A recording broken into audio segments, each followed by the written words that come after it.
Madame Tussaud was not just an exotic name, she was very much a real woman. If we could bring her to life today, she would still feel at home in the exhibition she founded more than 200 years ago. She might not recognize all the figures around her, but they're still made using the techniques she developed, and her spirit remains a constant presence. Born in Strasbourg, France in 1761, Marie Tussaud was a young woman living in Paris when the French Revolution turned her life upside down. She was forced to flee her job in the royal palace at Versailles, teaching art to aristocratic children, and joined her uncle, who ran a small wax museum. Marie was given the grisly task of making death masks directly from the severed heads of aristocrats executed by the guillotine. Her experiences are graphically recorded in the Chamber of Horrors in today's exhibition. Haunted by the memories, Madame Tussaud left France for England and started a wax museum of her own. Estranged from her husband and with 2 young children in tow, she began by touring her exhibition around the country. Even today, how many female business leaders are there? But in those days, I mean, she must have been unique as a single mother, as it were, having left her husband and traveling with her 2 sons, and taking it on a horse and cart around the UK, setting it up, doing the advertising, doing the promotion. I mean, she must have been quite an extraordinary woman. Madame Tussaud died in 1850 at the age of 89. She left behind the uniquely successful entertainment attraction. Taking a page out of their founder's book, Tussauds continues to branch out. Every year, 30 million people come to Las Vegas in search of entertainment and fun. It's the country's 5th most popular vacation destination, and for that reason, Tussauds gambled on Sin City as the right place to unveil their particular brand of fun to an American audience. Madame Tussauds opened their celebrity encounter in Las Vegas in 1999 with a galaxy of Vegas stars in attendance. There you go. Rarely do you get the opportunity to be behind yourself, in the front, in the back. You never know who's for real and who's not. And so I guess the only way to find out is put them out in the sun. The Jewish Everly Brothers. You know, you could get into premieres with that thing if you wanted to. You could use my credit card. You could, well, I won't tell you what else you could do. It wouldn't be the same, though. Just trust me on that. Suitably housed in the make-believe world of the Venetian resort, Madame Tussauds in Las Vegas offers visitors a chance to come as close as they may ever get to their favorite celebrity. With the figures that are in the attractions, you notice it's not walking around behind any velvet ropes like a museum. It's definitely get up, put your arm around them, take their picture, run your fingers through their hair, whatever you want to do.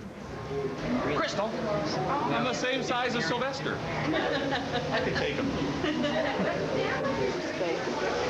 Pretty cool. Jesus, it looks like he's going to talk to you.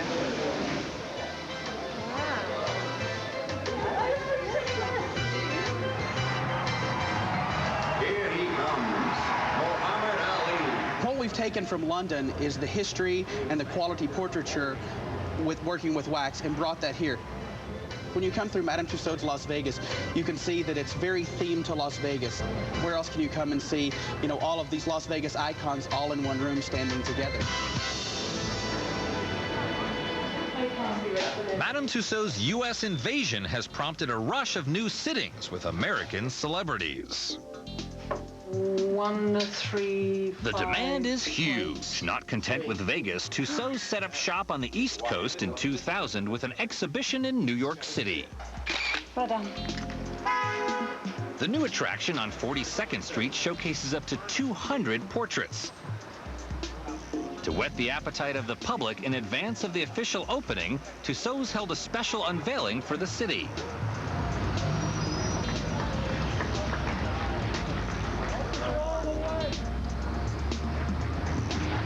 This guy could go around campaigning. They might like him better. He seems to smile more. But behind the scenes at Madame Tussauds, there are frowns as well as smiles. It's a hugely ambitious and risky venture. It's an extremely important project to the company because New York, as we say, is the city of the world. And we want to take our place alongside with all of the other great entertainment offerings that are in the city. Tussauds did not expect to be successful by simply trying to transfer their 200-year-old London attraction to New York.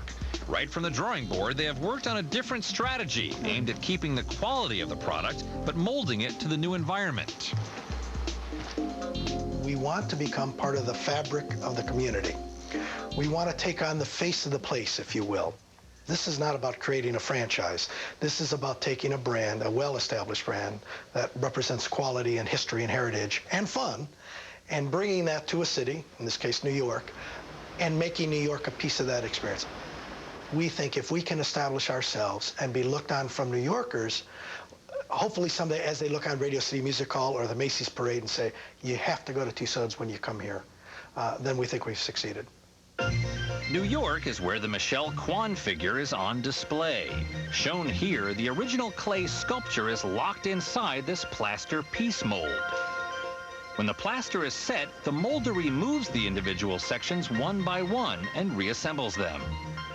This is one part of the process Madame Tussaud wouldn't recognize. She made her bodies in leather and horsehair. Today, they're cast in fiberglass and resin. The clay figure is no longer needed. It will be recycled to make another celebrity. Meanwhile, the head will be made from 100% pure beeswax, heated to 168 degrees. The wax will be poured into the head mold, again constructed in pieces around the original clay. With the clay now flushed out, molten wax is poured into the mold. They work carefully to avoid bubbles, which could spoil all their efforts. Once the wax is set, the head can be cast from the mold. The molds can be reused, and this is the second casting of the Michelle Kwan head. Jenny was unhappy with the first. Oh, that's better, isn't it? Yep, I like it. Tiny little pull there. It's coming off a lot better than the first one. I think always the first one out of the mould isn't as good as the second one for some reason. Take the back piece off first of all, and then these side pieces. No, you're right. Come away. It's like got the bottom of the ear in it, or the behind of the ear. Removing the mold pieces around the ears is always tricky. The ear can easily break off, and the process has to be repeated all over again. Fantastic. Tiny bit of the mold's come off there. Yeah, that's not too much of a problem. Perfect. Yeah, I'll do that one. Thank you.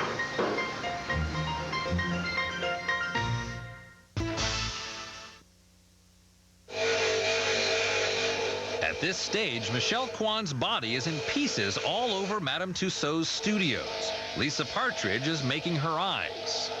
Well, basically, we have to get from a button like this to the finished eyeball like this. We start off with a button which is painted using watercolour and varnish. We then get it into a mould, into the oven, and it comes out like this, which is the sclera, which is the whites. From then on, we add tiny silk threads to make the veins. And from then on, the last stage, after a couple of hours in the oven, is this one here.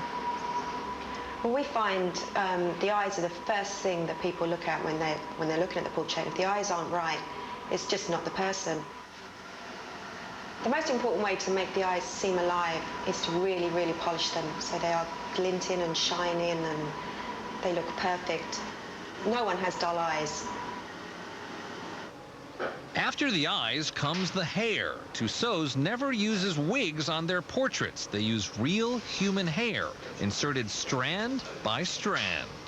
As you can see, I place the hair onto the wax, pick up individual hair, and insert it flat to the wax with the hair curl going in the direction I need it to be. David will insert about 100,000 hairs into the wax scalp. The skill lies in mimicking the pattern of how human hair grows.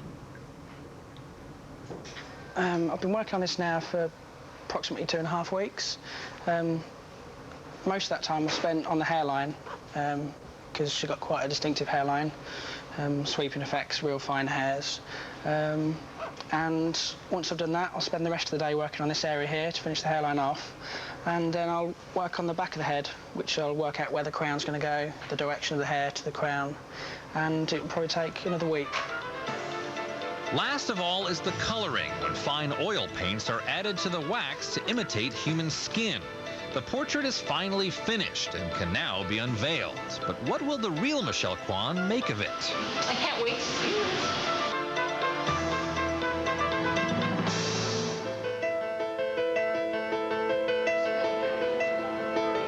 Madame Tussaud's wax portrait of Michelle Kwan was unveiled at the Health South Ice Rink in Los Angeles. Event organizers gave Michelle a sneak preview before the press arrived.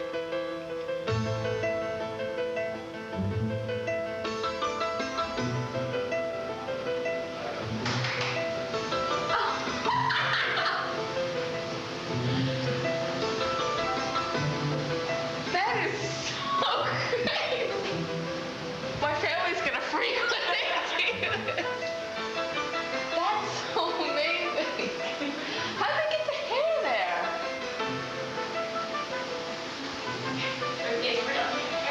That's scaring me. And the costume, wow.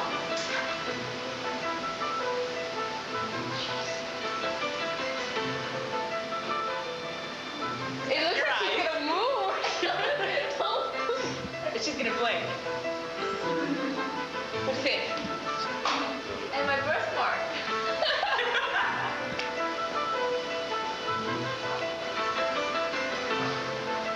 When I see a picture that someone draws of me, it does not look like me. But to see an actual, life-size wax of me, it's amazing because it's actually quite scary. I'm looking at it and it looks like it's just gonna move or something, but then I realize, hey, wait a minute, I'm right here, I can't move. And she'll be able to get up closer after it's unveiled. Okay? Scores of photographers and fans await the main event. But this is better than just opening it like that. What time do you think they're gonna start?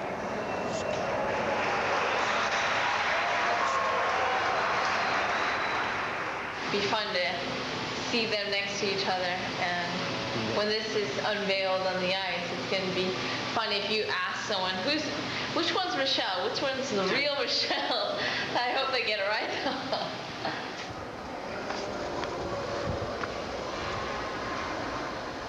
Okay, Michelle.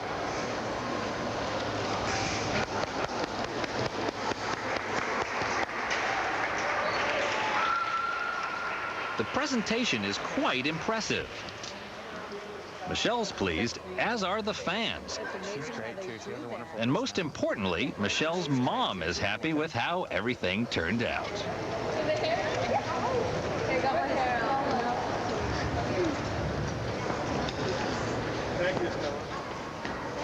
She's signing skates.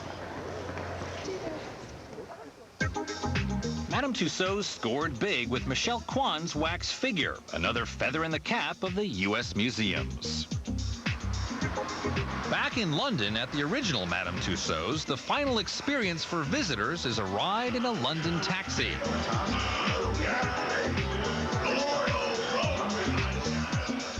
It's a journey from past to present, a parallel of Tussaud's own progress over 2 centuries.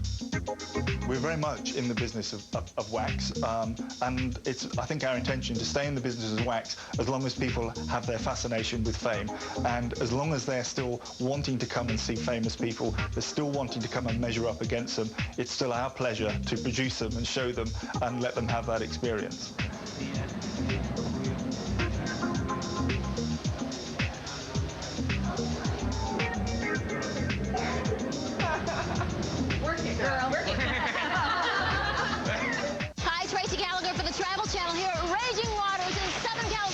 Where you can make every second of your summer vacation count. After After all, the average American only takes off 16 days a year. That's nothing compared to 25 days in Japan or 32 days in Sweden. Sure, but do those countries have the wedge? Looking for a last blast of summer? The Travel Channel's got the best ways to get away. From America's top theme parks to the national parks. What I did on my summer vacation, all day Labor Day starting at 9 a.m.